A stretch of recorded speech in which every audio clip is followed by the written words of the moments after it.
Hey, this is David Wood, founder of Focus.CEO. If you're wanting to learn how to embrace change and navigate through disruption as a leader, then listen to the Leadership is Changing podcast with rock star podcast host Dennis Giannoutsas. Welcome to Leadership is Changing. Each week, we and our guests provide information and insights through exploring leading change. This is taking your leadership to another level by finding the balance between executive excellence and personal well-being through stories that inspire real change. It's time to adapt in our fast-moving world when leadership is changing with your host, Dennis Giannoutsas. Hey, welcome to the show, Leadership is Changing. What we as leaders know to be true is that change is constant. Leaders everywhere confront similar obstacles because people are people, but everywhere you go, leaders are overwhelmed, disrupted, and under pressure. They run from email to email, meeting to meeting. Many leaders are not changing quick enough, which means they run the risk of becoming irrelevant and being left behind. Perhaps the show is taking our listeners' leadership to another level by finding their balance between executive excellence and personal well-being through stories that inspire real change. I believe we don't have enough effective leaders in the world today, and if we can get the leaders to step up and lead change, then they can inspire real change. Hey listeners, it's now time to adapt in our fast-moving world. Welcome to today's episode. Great to have you here with us. I have a wonderful guest with me. His name is David Wood, and he quit his career as a consulting actuary to Fortune 100 companies to create the world's largest coaching business. He now coaches rock star entrepreneurs to double their revenue faster, overcome shiny object syndrome, and be a more extraordinary entrepreneur and human. David, a massive welcome to you.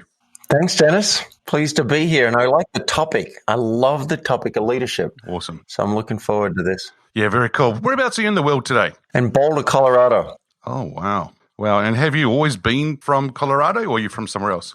I'm from Sydney, Australia. Yeah, I was going to say it because you can tell from your accent as well. And how long have you been in the US for? Oh, man, I came over here in 1990 backpacking because it's kind of a law in Australia and New Zealand. When you go traveling, you got to travel for a year. Yep. So I did that. And then 93, I got a job transfer to Park Avenue in New York. And then I've been back and forth, but I've spent about 15, 20 years in the States. I just keep coming back. It feels like home to me. Yeah, very good. And so feels like home. In what way does it make it feel like home for you? Well, living here for 20 years will do that. Yep. And I've always been looking for progressive communities. That's the thing. I need a group of conscious people who are exploring what it is to be human. And, I got some of that in Byron Bay, Australia. Yep. Didn't really find it in Melbourne. I didn't really find it in Sydney. And when I came over to the US, I found some amazing people in New York. And I'm like, wow. And I was introduced to teachers and gurus. And then I got to San Francisco, and there's a similar conscious community in San Francisco. And then Boulder I went to Bali too. Ubud's got a really transformational community. Yep. But I have to live somewhere where there are people who are into meditation and yoga and things that our listeners may not have heard of, like tea grouping and circling and authentic relating. That's my jam. Very cool. Ubud in Bali, I was there we called it a business school, but I was there for 7 days and in Ubud and loved it. What a wonderful place that is. So, I don't know, so relaxing, but at the same time, so much energy there as well. Yeah. Very cool. So, David, I read it in your bio that you actually had an accident paragliding. Tell us a little bit more about that. Yeah, well, I've been flying for a long time. In college, there was a hang gliding club. And so for free, you could use their hang gliders. You just had to pay for the training. And I had 2 accidents as a hang glider pilot, but they were low to the ground and I didn't really hurt myself, but it put a dent in my courage, I'll tell you.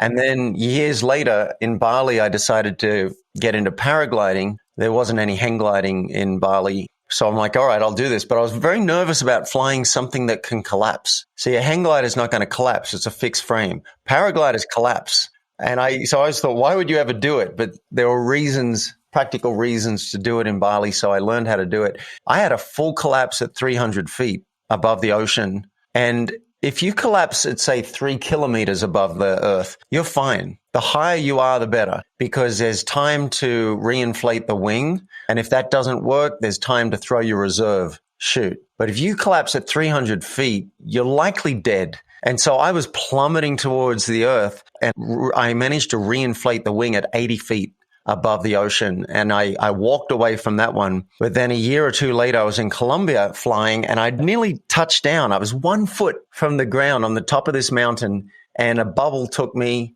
some hot air took me up and back, and I didn't control the wing. And so that was a much less dramatic accident. But that one, I actually fractured my spine. I fell from 10 or 15 feet onto my butt.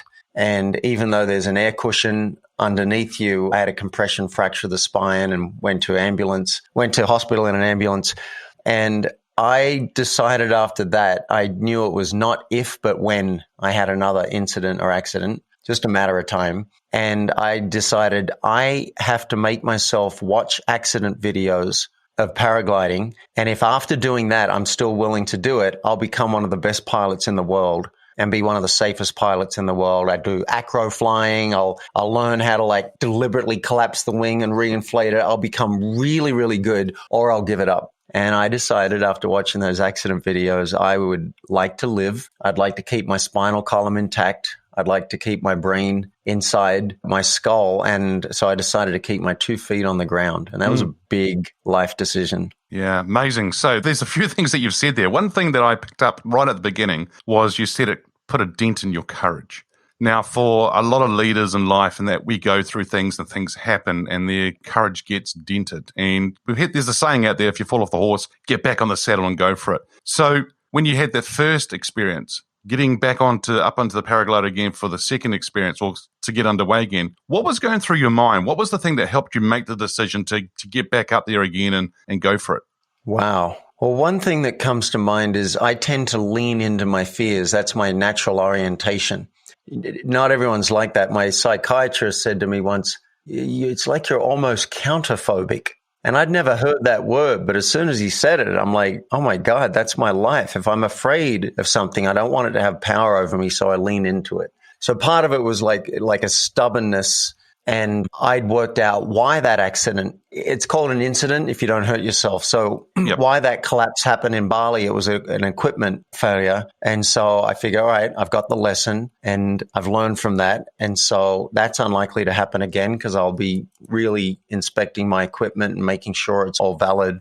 And I loved flying. It was something exciting. I think I wanted something exciting in my life. And this gave me something that really got my attention. But when you say fall off the horse, you get back on, no, those aren't the exact steps. You fall off the horse, you reassess, why did you fall off the horse? Is this the horse you should be riding? Should you be riding a horse at all? And if the answer is yes, then do whatever the work is to get back into it. You might work with a therapist or a coach, or you might just say, all right, I got to confront this. I just worked with a client today who's really hates making videos. And I said, well, particularly in this pandemic, it's a pretty important thing for you to be able to do if you want your message out there. So I'm suggesting you get over this and do a bad video and send it to me and we'll go from there. So sometimes it's just you suck it up and move forward. There's a book called, I never read it, but I love the title, Feel the Fear and Do It Anyway. Yep. I would say assess why you're afraid and see if the upside is worth it.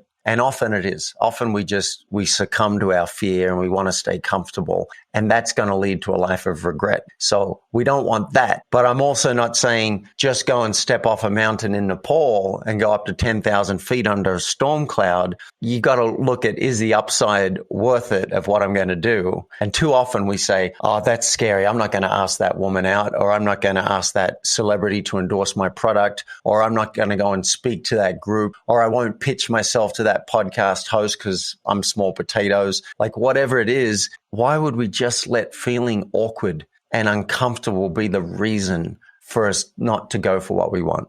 Yeah.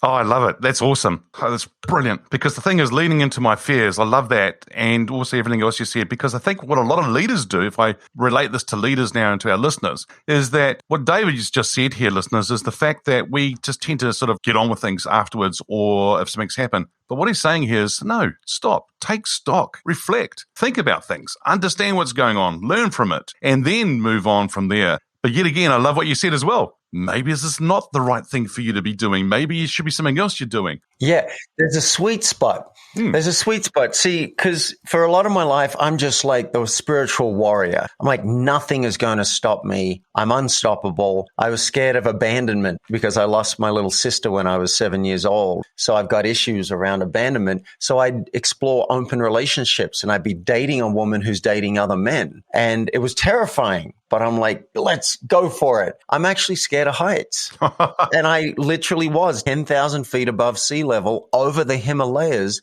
alone in a paraglider. I'm scared of, crowds. I'm socially awkward and I'll go and get on stage and I'll deliver a speech.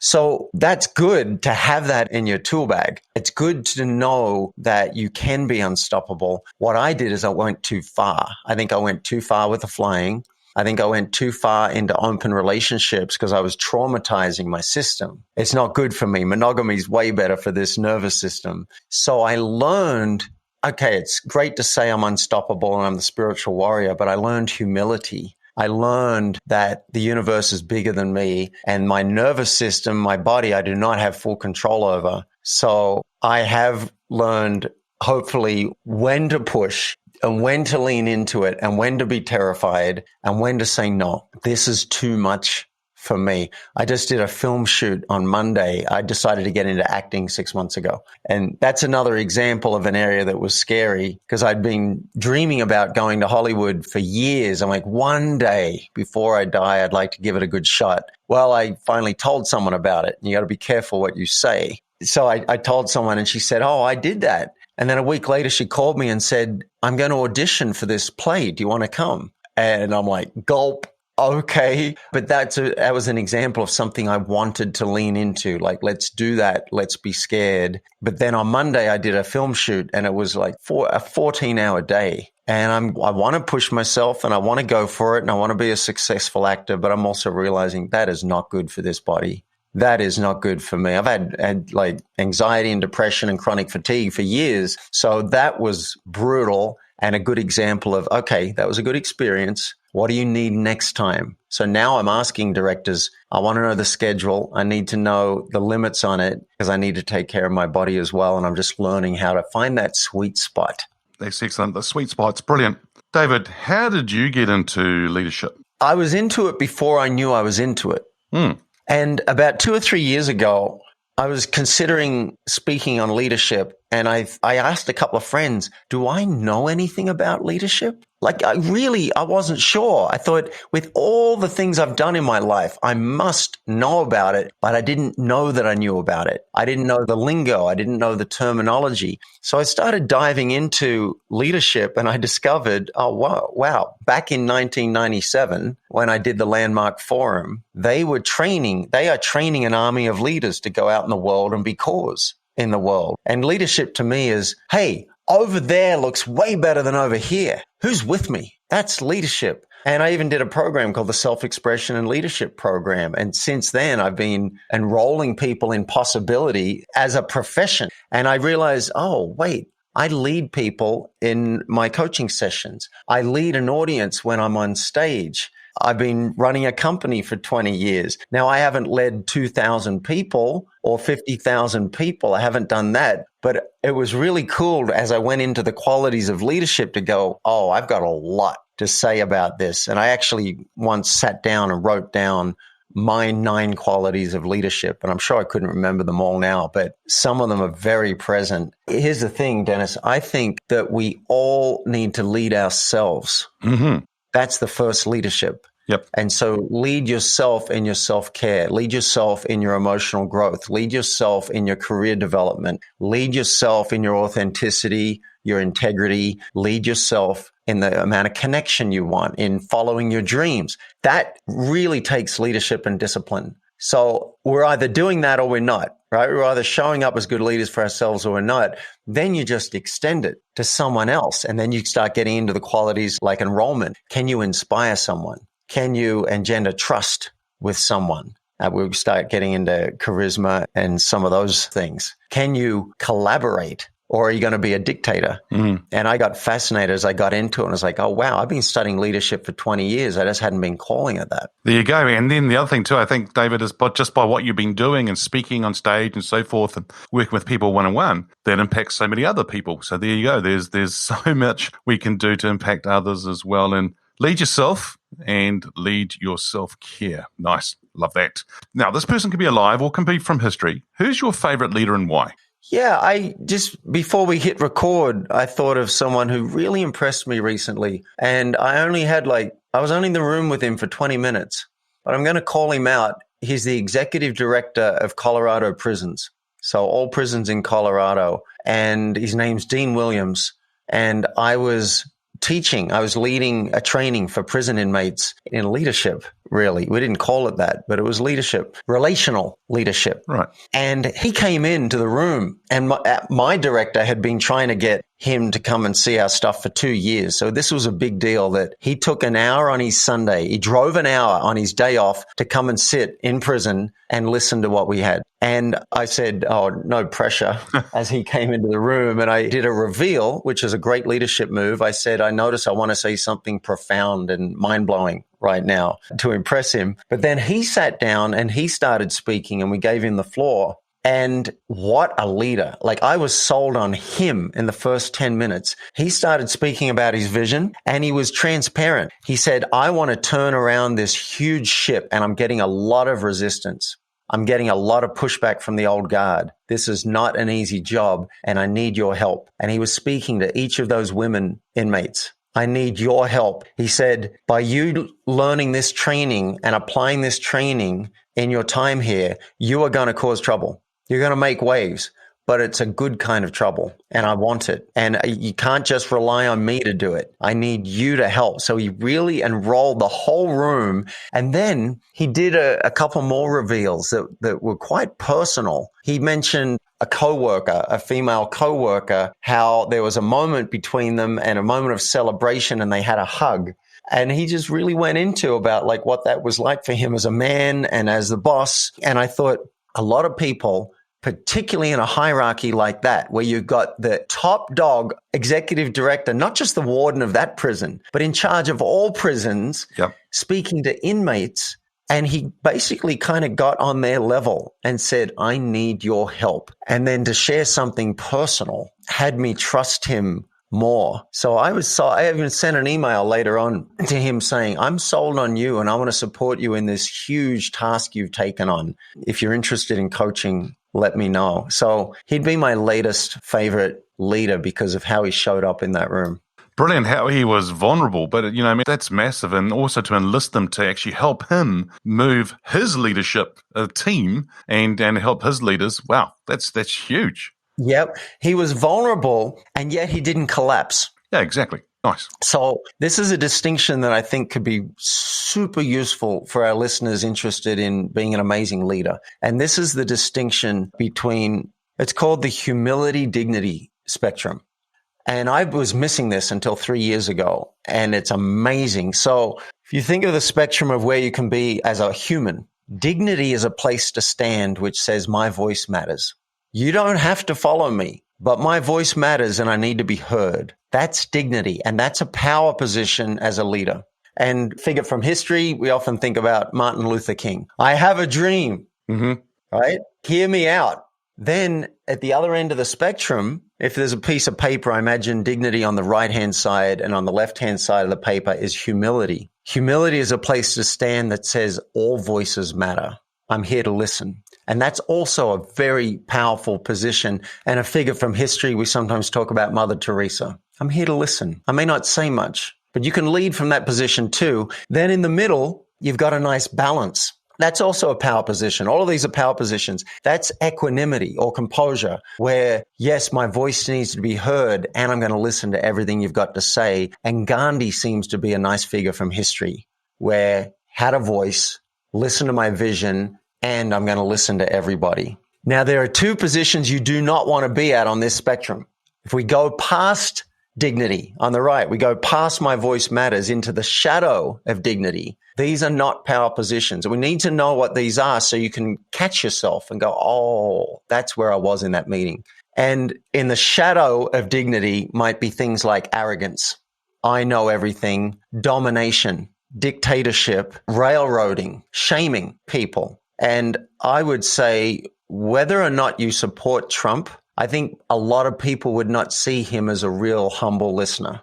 I think a lot of us could agree that he tends to go in the shadow of dignity a lot. Whether or not that's right or wrong, there's a lot of I'm right, you're wrong. It's very clear to see. I'm not comparing him to this next person, just another person that's often considered in the shadow of dignity, Hitler. Now, on the other, you might get some emails about this. On the other end of the spectrum, in the shadow of humility, if you go too far past humble, you can over apologize. You can collapse. You can be victim where people they feel like they need to support you. You shame yourself. Guilt. You're feeling guilt. Like I felt guilty yesterday because I told my dog it's okay to jump out of the car. She was still clipped into the restraint. So she's like hanging. And I imagine it was a terrifying experience for her. I felt so much guilt. Mm-hmm. That's the shadow of humility. There's no real value to that. I apologized. I said, look, I'm going to try and make sure that never happens again. But I was in the shadow of humility. So there's the humility, dignity spectrum. As a leader, find where you are normally. Are you too much in the listening and you're not speaking up? Okay, move back towards the center with some dignity and speaking up. Are you constantly speaking and not checking in with your staff to say, how does that land for you? What do you think? Do you have everything you need? If you disagreed with me, do you feel safe enough to tell me? Like these are ways you could move towards humility. Yep. So I love this. I just love this tool. Thank you so much for sharing that, because I think it's beautiful in the way you've shared it, and also the context that you've given us, the examples of different leaders. And there are so many leaders that we could look at versus the both sides and where they're at any one time. And I think for listeners, it's understanding, as you said, where you are at any one time and then adjust and then move from there rather than being stuck where you are. And yeah, so I think there's so much to be shared there. So good. Thank you for sharing it. I think it's really, really cool. And I love what you say. All voices matter. Yeah, you're welcome. And look, hopefully, listeners, you'll find when you're not speaking up, you'll feel it in your body like as an integrity issue. And this is what I got out of the landmark course, the SELP or the Self-Expression and Leadership Program. Feel it as off. I coached a client yesterday and he said he thinks he doesn't really have a clear mandate to direct the people under him. He has it on paper, but he's been more like a buddy and collaborative. So he doesn't really have a clear mandate to say, hey, no, you have to let the person go. I'm making the call. Yep. And I said, is that okay with you? Like, are you okay to watch it happen, watch it fold out and see the damage that you think is going to happen to the company? Is that okay with you? If it is, okay, pick your battles. But it seemed like it wasn't. So it was an integrity issue. And what he needed was more dignity to speak up and say, hey, I need to have another round on this. I'm going to try and enroll you in my way of thinking so that you're on board. But at the end of the day, if that doesn't happen, I'm going to make the call and I need you to back it as if it's your own. Now that's composure. You're basically listening. You're wanting to enroll. You're wanting to get on side, but you're taking a leadership position and saying, this is actually my call. Yep. And I'm going to do it. I need you on board. Are you good with that?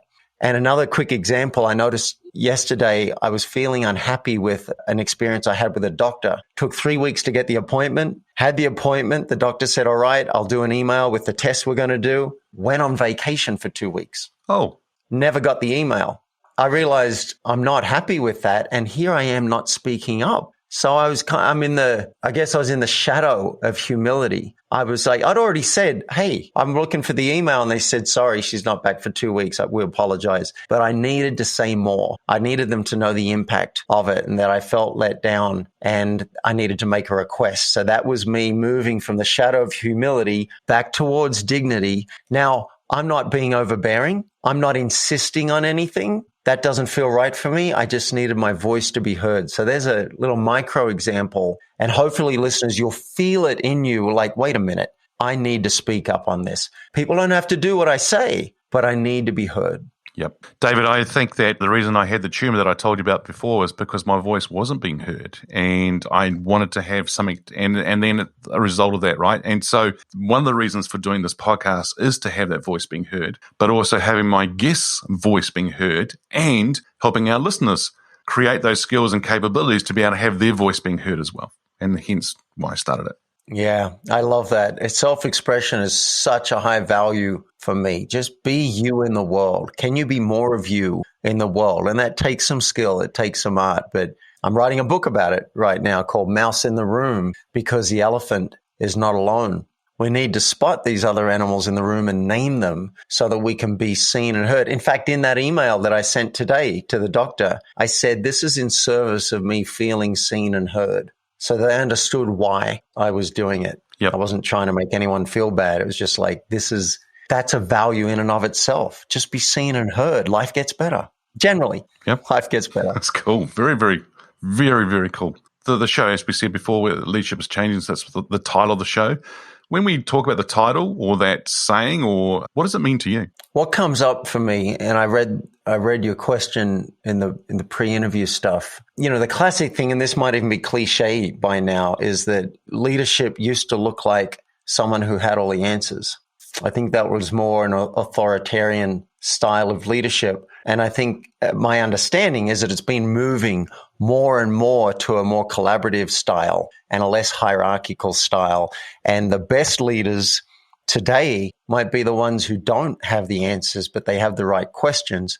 And so I love the phrase, be a kingmaker, not a king.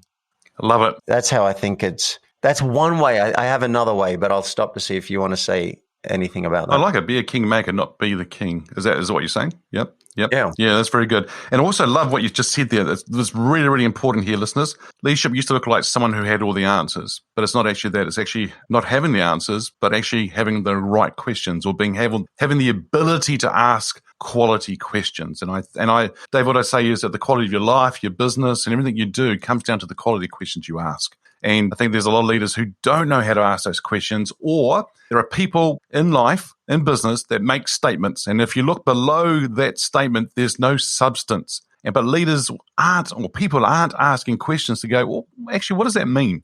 Yeah, it's a hard transition for some people. And I've coached quite a few executives now. I decided to get into it to see what that was like. So I coached some VPs at Warner Brothers and Salesforce. And the thing that got them promoted was that they were a rock star. They were a hero. They were able to get shit done, and they probably did it themselves. So then they get promoted, and it's like, well, look, you did well at that. So now help these other 100 people or 10 people or 1,000 people to shine. And it's like, wait a minute, I need a whole new skill set now. I need to ask questions. I need to be collaborative. I need to ask people, what do you think your targets should be this year?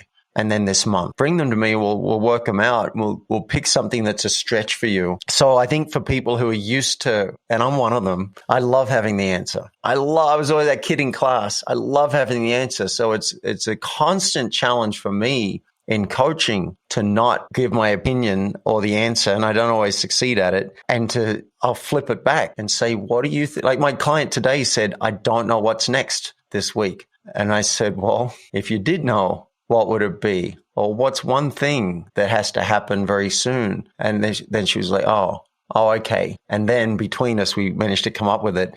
But yeah, that's a big transition. And the second thing that I hope is changing about leadership, and I think Brene Brown is a strong influence in this, is showing that vulnerability is a strength. So instead of, and I've been on this warpath is wrong. I've been beating this drum for 20 something years, ever since I did the Landmark Forum, and I saw a forum leader get up on stage. And on the third day of training us, he said, I'm terrified of people.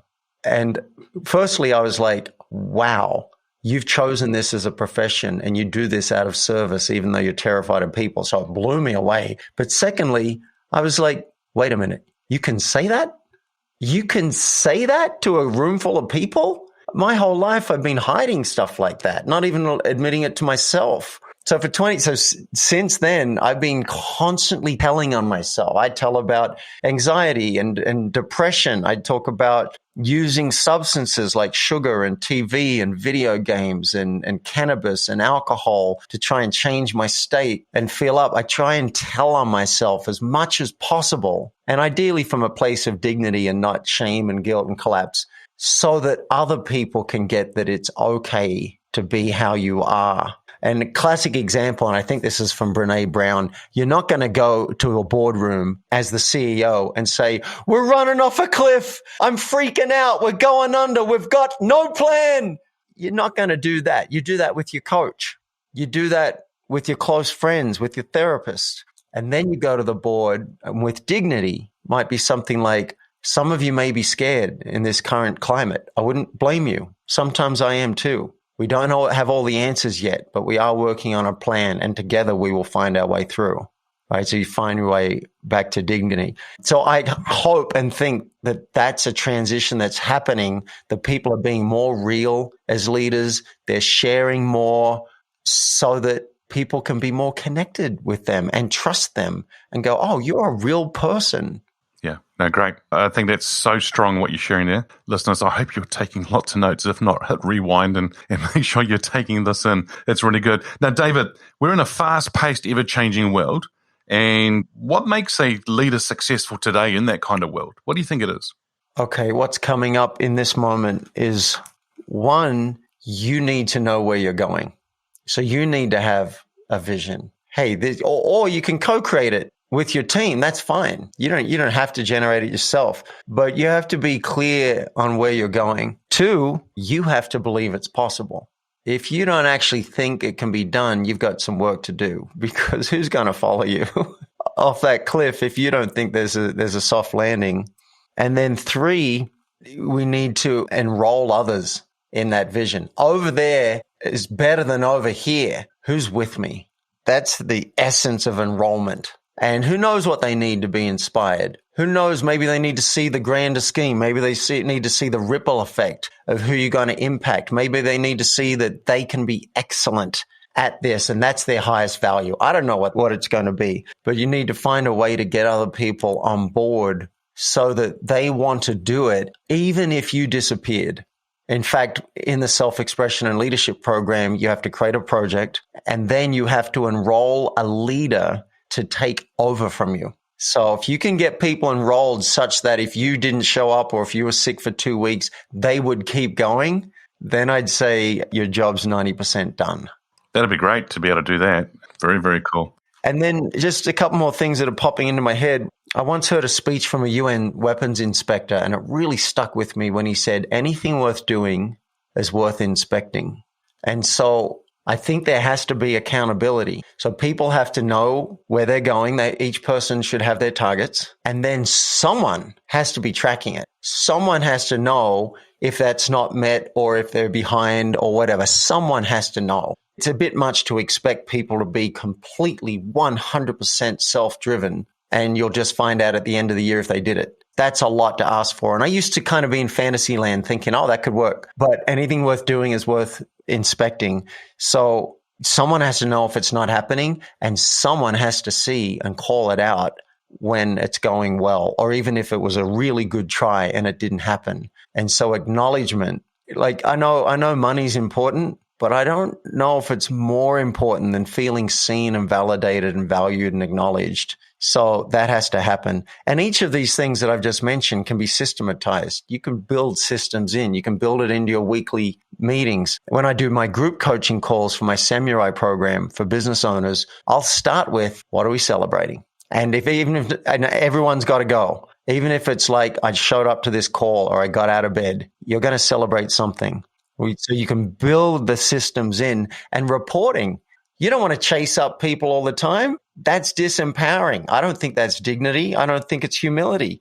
So what I often get my clients to do is set up reporting structures. When do you want a report from someone? And set it up. So there's only an issue if you don't get the report. So you're not constantly like, wait, are you on track for that? Are you doing well? Are you behind? Do you need help? You can systematize all of this stuff. Very good. David, we've been talking about leaders from that lens. If we change lenses now and talk about from an employee's lens, how has employees' expectations of leaders changed?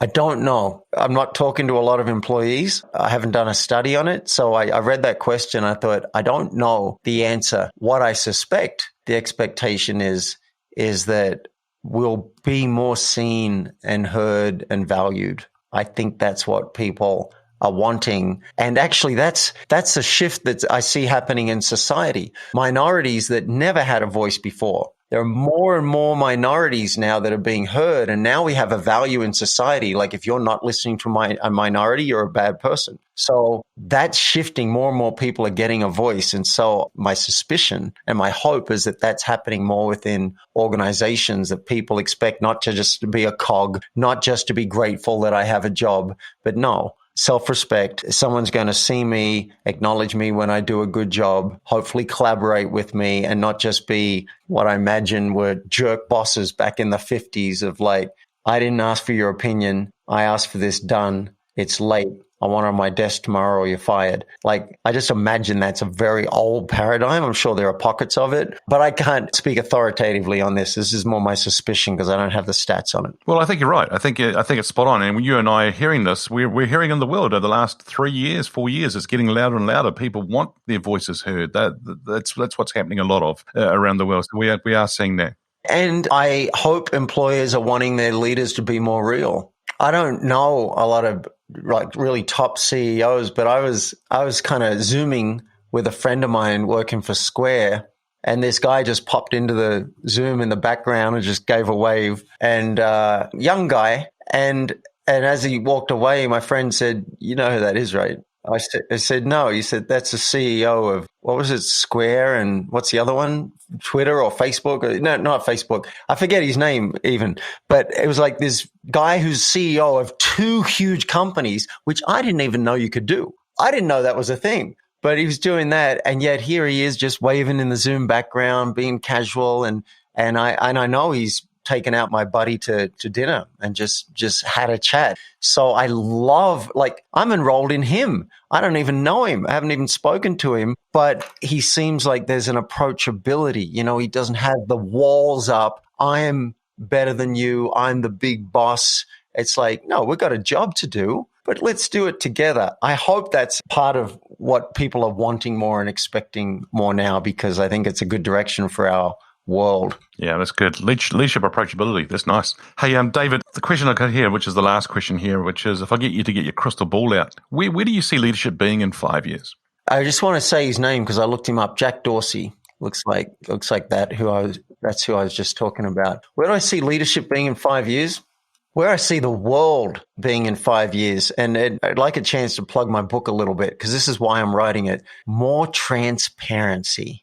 We've got this thing called identity management on Facebook and social media. We post the shiny stuff, right? It makes sense. You don't necessarily want to go and post, I ate 3 tubs of ice cream tonight and I feel bloated and I'm ashamed of myself. You don't often see that. You see, like I'd post, I just booked a commercial for next Wednesday. Woohoo! You know, it's gonna be exciting. I'm talking to someone about playing one of the 3 Stooges in a film. Like, this is very exciting. That's the kind of stuff we tend to do. And so everyone sees that, and we see the models and we see the movie stars and we get all this idea of how life's going to be. And it makes me sad. So the book is about knowing yourself, realizing your own, I call them mice. It might be a feeling you had. Oh, I feel let down by this doctor. I felt insulted when you said that at the meeting last week, and I wonder if we can talk about it. I'm 2 minutes late for this interview, and I apologize. I feel embarrassed. I didn't say that. That was a mouse for me. I felt embarrassed about showing up 2 minutes late. The more we can spot our own mice and identify them and then artfully name them, then we can be known to the other person. And this is an absolute leadership quality. You have to be able to call out what's happening. If you're running a room and the energy's slumping, you don't name it, you're losing that room. That's a mouse. So mouse in the room is all about naming it. And so in 5 years, I see the world being closer together because we're practicing more transparency. And it's the same for leadership. Leaders will be more transparent, more real, share their desires, share their concerns, hopefully a lot more acknowledgement. We should be taught this in kindergarten, to acknowledge someone. Hey, when you said that, I felt so good about myself. And what I think I get about you is that you're a very perceptive person. That's an example. At Landmark, they teach you how to actually acknowledge someone, and it's a missing skill. So I'd like to see more of that over the next 5 years. Brilliant. Thank you. David, thank you for joining us on today's show. If our listeners are wanting to get hold of you, where should they go? Is there a website, a LinkedIn profile? Yeah, I created a memorable link that'll take you to a hidden page on my website. There are a couple of downloads. You can get a couple of videos from me each week. I have my own podcast, Extraordinary Focus, that you can subscribe to. You can also, if you're interested in Mouse in the Room, there'll be a link, or you can just go to mouseintheroom.com, but there'll be a link of how you can contribute to the campaign and get involved. And if you want a session with me, if something you've heard today has you think, I could go further and faster in life and business with coaching and possibly with David, there'll be a link there too, where I'm calling it a double your revenue audit, because most of the people who come to me want to make more money. So I call it what they want to hear, but don't be fooled. I'll ask a lot of probing questions about your life, because that's really what I care about. And all of those things you can check out at myfocusgift.com, because what you focus on is what you create. So I figured myfocusgift.com will take you straight to that page, and you can play in my world at whatever level feels right for you. That's cool. We'll have that in the show notes. David, once again, thank you so much for joining me today. My pleasure. Thanks, Dennis. Cool. Hey, listeners, if you haven't already checked out the Facebook group or the LinkedIn page, Leadership is Changing, we would love to see you there. Thanks for joining us. Hey, listeners, what we as leaders know to be true is that change is constant. Change is incredibly scary, especially with the unknown and unfamiliar territory. It's time to adapt in our fast-moving world when leadership is changing. Look out for the episodes as they're being released. Download them, have a listen, put a review and a rating. Feel free to share them with your friends, your family, and your network. Hey, if there's any feedback you'd like to give me about the show, or if there's a question you have for the Ask Dennis Freestyle episode, then send me an email, dennis@leadingchangepartners.com. Hey, listeners, it's always a pleasure being with you. Thanks for tuning in. Until next time, bye for now. Thank you for listening to this episode of Leadership is Changing with your host, Dennis Giannoutsas. Each week, we and our guests provide information and insights through exploring leading change, inspiring executives and leaders to adapt and lead a bigger game in a fast-moving world.